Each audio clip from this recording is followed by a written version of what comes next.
Yo, yo, yo. Another lesson here.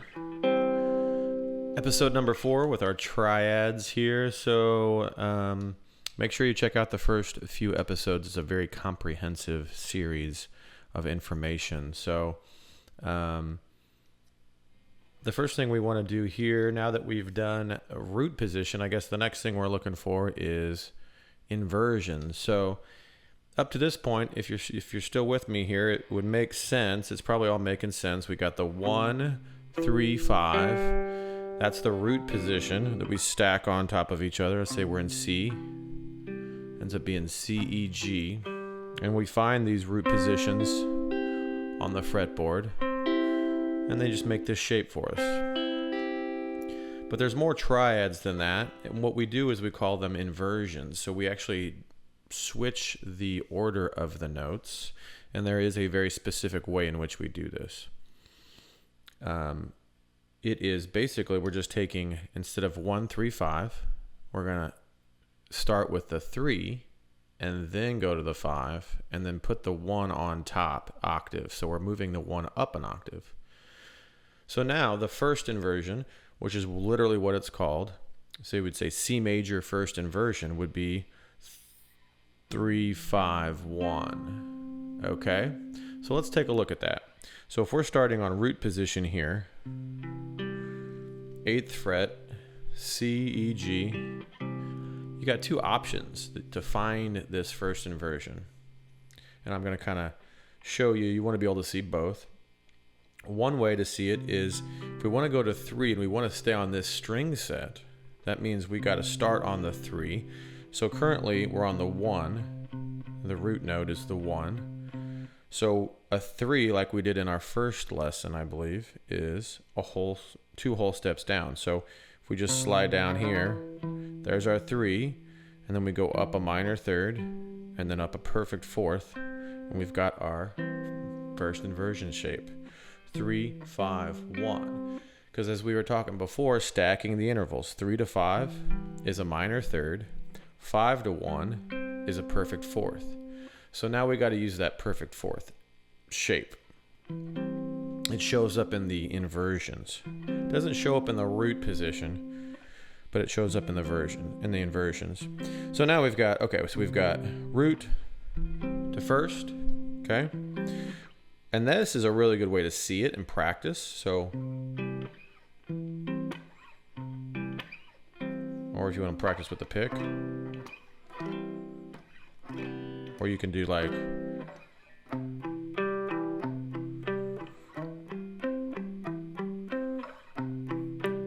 any and all of these exercises will help you to move back and forth. Because once we start seeing the shapes, we want to start playing them. Because we are guitar players, okay? So now the other way to look at it would be just to stack it. So we can start on the A string. The 3 is already here. 3 to 5 and then 1. So we got the same shape here.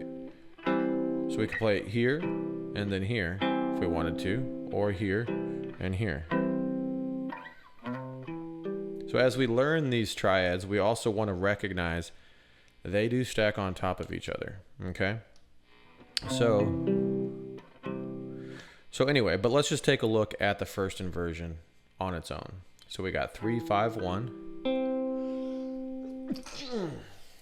Excuse me.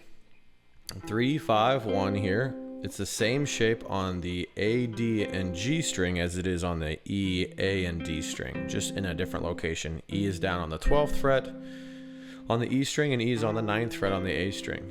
Excuse me, 7th fret, right? And you can see that shape. I'm just using ring finger, and then my first finger is just barring those two, okay? Now, when we take a look at the next one, we got to find the E on this. I'm going to do it down here so we can see it not using any open strings. So we've got the same kind of thing, except for the B string is slid over a half step. So now we've got 3, 5, 1. There's your minor third, and then there's your perfect fourth. So we've Got one here, here, and then here.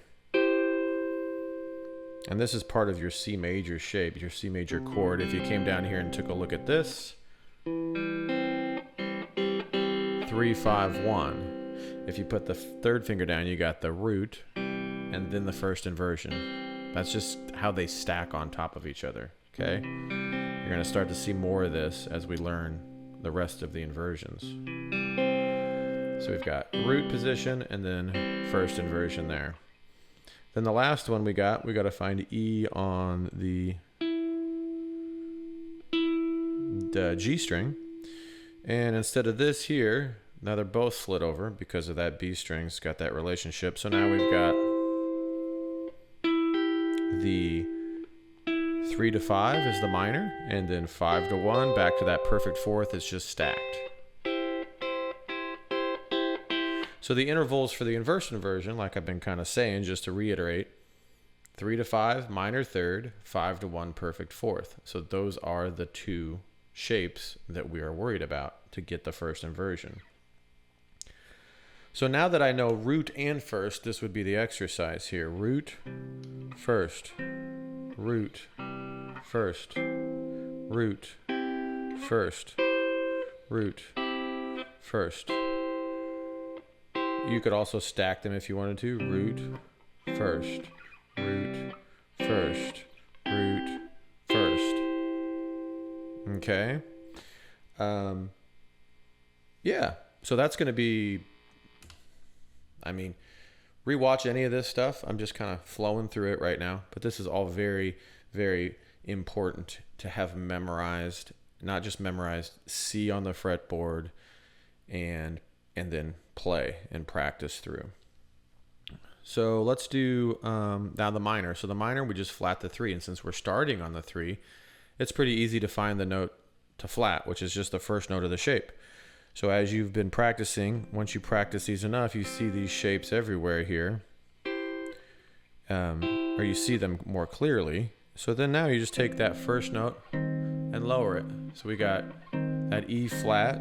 And now the shape changes to a major third, perfect fourth.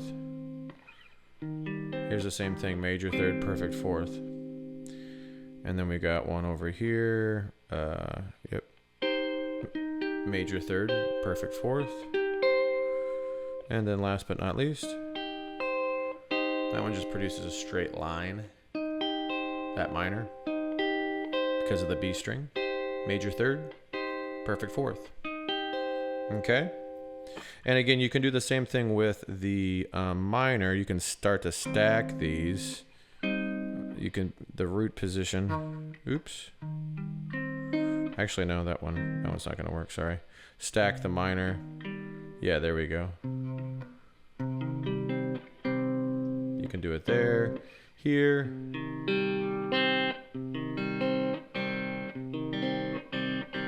And so forth. So they all stack on top of each other.